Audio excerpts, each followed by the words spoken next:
हैदराबाद के छोटे से गांव में रहने वाला विजय एक बहुत ही गरीब आदमी था।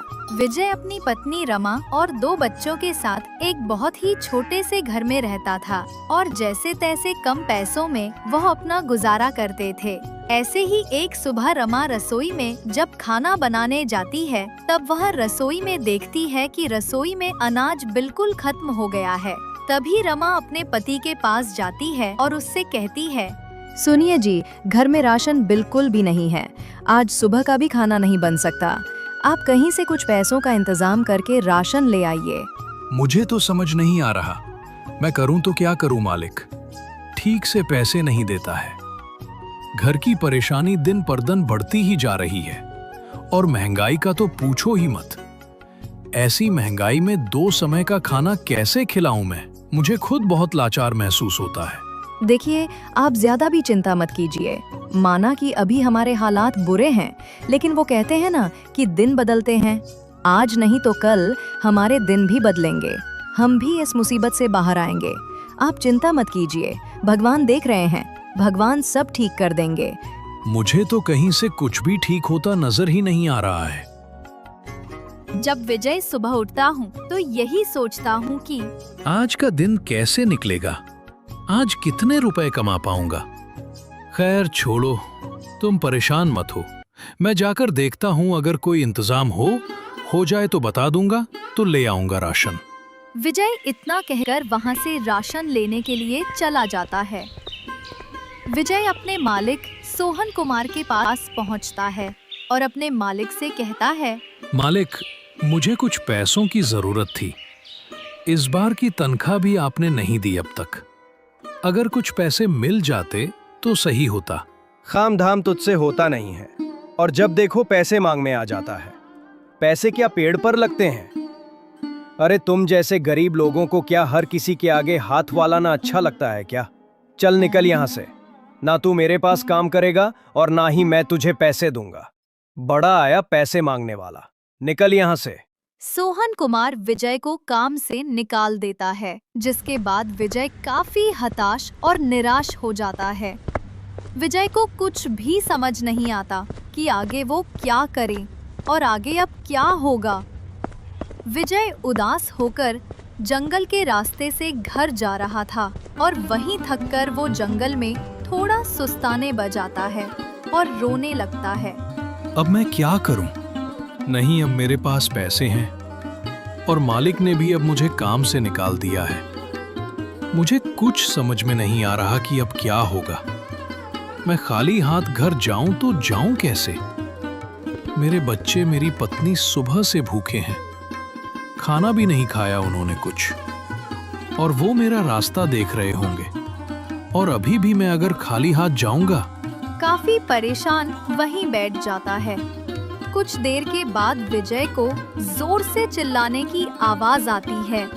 आवाज को सुनकर विजय खुद से कहता है, अरे ये चिल्लाने की आवाज कहाँ से आई?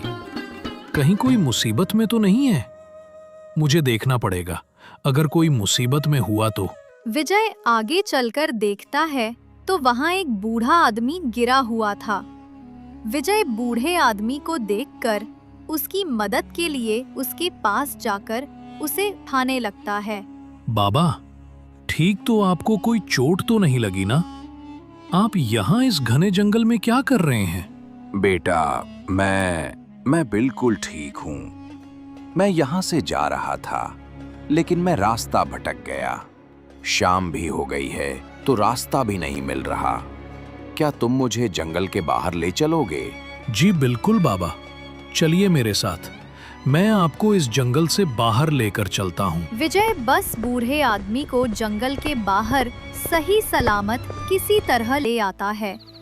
जंगल के बाहर जाने के बाद विजय उस बूढ़े आदमी से कहता है, लीजिए बाबा, हम आ गए जंगल से बाहर। आपको कहाँ जाना है बता दीजिए मुझे, मैं आपको वहीं छोड़ देता हूँ। आप इतने ज्यादा बूढ़े हैं, चल भी नहीं पा रहे हैं। मैं आपकी मदद कर देता हूँ बाबा। बताइए कहाँ जाना है आपको?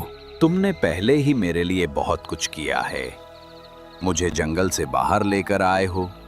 देखो कितना अंधेरा हो गया। तुम्हें भी तो अपने घर जाना होगा ना, तुम्हारा परिवार होगा। तुम अपने घर चले जाओ, मैं आज से ठीक से चला जाऊंगा। मेरी चिंता मत करो बाबा, अभी कैसी बात कर रहे हैं? आपको ऐसी हालत में छोड़कर मैं कैसे जा सकता हूं? मेरा परिवार है, लेकिन मेरा परिवार समझेगा अगर मैं बताऊंगा कि ऐसा हुआ है। आप बताइए, आपको कहां जाना है? मैं आपको आपके घर तक छोड़कर आऊंगा। विजय उस बूढ़े आदमी को उसके घर तक छोड़कर भी आता है और जब घर छोड़ने के बाद विजय अपने घर की तरफ जाने लगता है, तभी वो बूढ़ा आदमी अचानक ही विजय को जाते हुए टोक देता है और कहता है, बेटा ये लो, तुमने मेरी इतनी मदद करी है। मुझे पता है कि तुम बहुत मुसीबत में हो, तुम्हें अपने परिवार की बहुत चिंता है, इसलिए इस रोटी को अपने परिवार को खिला देना। तुम्हारा परिवार कभी रोटी के लिए तरसेगा नहीं और ना ही कभी तुम्हें रोटी की कमी होगी। विजय को अब कुछ भी समझ नहीं आता कि बूढ़ा आदमी क्या कह रहा है, लेकिन विजय वो रोटी लेकर चुपचाप अपने घर आ जाता है और घर आने के बाद वो रोटी अपने बर्तनों में रख देता है। कुछ देर के बाद जब अजी का बेटा राजू कहता है, पापा मुझे बहुत जोर से भूख लग रही है, सुबह से कुछ नहीं खाया। हम सब आपके आने का इंतजार कर रहे थे, आप आ गए, कुछ खाने के लिए लाए हो ना पापा? मुझसे अब भूख बर्दाश्त नहीं हो रही है। मैं समझ रही हूँ आपके चेहरे की परेशानी को कि आज भी आपको कहीं से पैसे नहीं मिले हैं, आज भी आप राशन लेकर नहीं आए हैं। लेकिन बच्चे को भी तो हम नहीं रोक सकते ना, बच्चे तो मासूम होते हैं, उन्हें सही गलत, अमीरी गरीबी इन सब की समझ नहीं होती। बच्चे भी आखिर खुद को कितना रोक पाए? बेचार ने सुबह से कुछ नहीं खाया है, भूख लगी है इनको। हाँ रमा, मैं समझ रहा हूं कि बच्चों को बहुत भूख लग रही है और मैं ये सब कुछ मना भी नहीं कर रहा हूं। राजू बेटा, तुम मुन्नी के साथ जाओ, देखो बर्तनों में 2-4 रोटी रखी है, तुम नमक रोटी खा लो, उससे तुम्हारी भूख बढ़ जाएगी। आप ये रोटी कहाँ से लेकर आए हैं अजी?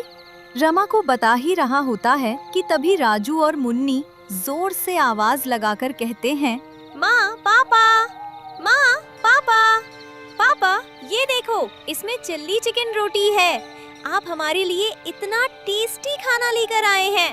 थैंक यू पापा। पापा आप तो कह रहे थे कि आप बस रोटी लाए हैं, लेकिन यहाँ तो चिल्ली चिकन रोटी है। हाँ, अरे इसमें तो इतना सारा खाना है, ये सब आप कहाँ से लेकर आए? आखिर आपको ये सब कुछ किसने दिया? अब समझ में आया कि वो बाबा क्यों कह रहे थे कि मुझे कभी रोटी की कमी नहीं होगी। बच्चों, तुम्हें भूख लगी है ना, तुम लोग खाना खा लो, आज हम सब पेट भर कर खाएंगे। पहली बार पूरे परिवार ने पेट भरकर अच्छा खाना खाया। अगली सुबह जब सब उठते हैं तो रमा बर्तनों में देखती है तो फिर से ढेर सारा चिनी, चिकन और रोटी था। जैसे ही ये सब रमा देखती है तो विजय से कहती, ये देखिए, यहाँ इतनी सारी चिल्ली चिकन बिरयानी वापस आ गई है। कल हम सब ने इतना सारा खाया था और दोबारा से सारे बर्तन भर गए चिल्ली चिकन बिरयानी से। ये कैसा जादू है? मुझे तो कुछ भी समझ नहीं आ रहा जी। ये उस बाबा का ही जादू है। कल मैंने उन बाबा की मदद की थी तो उन्होंने मुझे ये रोटी दी, जिसके बाद ही ये चिल्ली चिकन बिरयानी बनी और खत्म हो ही नहीं रही है। उस दिन भी घर में सब लोग बड़े मजे से चिली चिकन बिरयानी खाते हैं। ऐसे ही 2-4 दिन निकल जाते हैं और यही सब चल रहा था। ये सब देखकर एक दिन रमा विजय को सुझाव देती है, देखिए, मुझे समझ में नहीं आ रहा कि ये कैसा जादू है, लेकिन ये भगवान का आशीर्वाद ही समझिए कि हमारे पास ये जादुई चिल्ली चिकन बिरयानी आई है जो कि कभी खत्म नहीं होती। मेरे पास एक सुझाव है, अगर आप बुरा न माने तो। दो, कैसा सुझाव? देखिए, ये चिली चिकन बिरयानी तो खत्म नहीं होती, चाहे हम कितना भी खा लें या कितना भी इस्तेमाल कर लें, है ना? तो फिर हम एक काम करते हैं, कम दाम पर चिली चिकन रोटी बेचने लगते हैं। वैसे भी हमारी तरह कितने ही गरीब लोग होंगे जो खाने को तरसते होंगे, और अच्छा खाना तो उन्हें नसीबों से ही मिल पाता होगा। अगर हम कम दाम पर खाना बेचेंगे तो वो भी खा लेंगे, उनका पेट भी भरेगा। अगर ये जादू हमें मिला है तो हमें इस जादू का सही जगह इस्तेमाल करना चाहिए। हाँ, तुम बिल्कुल सही कह रही हो। इस बारे में तो मैंने सोचा ही नहीं। खैर कोई बात नहीं, अच्छा हुआ तुमने बता दिया। अब मैं यही करता हूँ, पहले जाकर मैं एक ठेला खरीदता हूँ, फिर मैं उस पर चिल्ली चिकन बिरयानी बेचूंगा। विजय अपनी पत्नी की बात सुनता है और मानता भी है, जिसके बाद वो एक ठेला खरीद लेता है। उसके बाद वो उस ठेली पर चिली चिकन बिरयानी बेचने लगता है। अजय के ठेले पर गरीब से लेकर अमीर हर कोई आता था, क्योंकि वो पर स्वाद भी था और दाम भी कम था। ऐसे ही एक औरत अजय के ठेले पर आती है, जिसके पास मात्र 50 थे।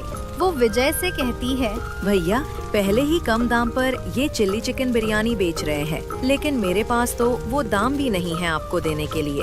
मेरे बच्चे भूखे हैं, मेरे पास बस ये 10 रुपए है। क्या आप 10 रुपए में मुझे ये चिल्ली चिकन बिरयानी दे सकते हैं?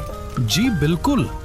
अरे आप अपने बच्चों को भूखा मत रखिए, आपको मैं कम दाम पर ही चिल्ली चिकन बिरयानी दे देता हूँ। मुझे भी पता है कि गरीबी में कैसा महसूस होता है। अपने बच्चे की भूख बर्दाश्त नहीं होती है। अपनी भूख को तो हम फिर भी नजरअंदाज कर देते हैं। आपका बहुत बहुत शुक्रिया भैया, आज आपकी वजह से मेरा परिवार भर पेट खाना खा पाएगा। भगवान आपको हमेशा सलामत रखे, ताकि आप ऐसे ही गरीबों की मदद करते रहें। इसी के साथ अब गरीब विजय चिली चिकन बिरयानी वाला दूसरों की भी मदद करने लगता है।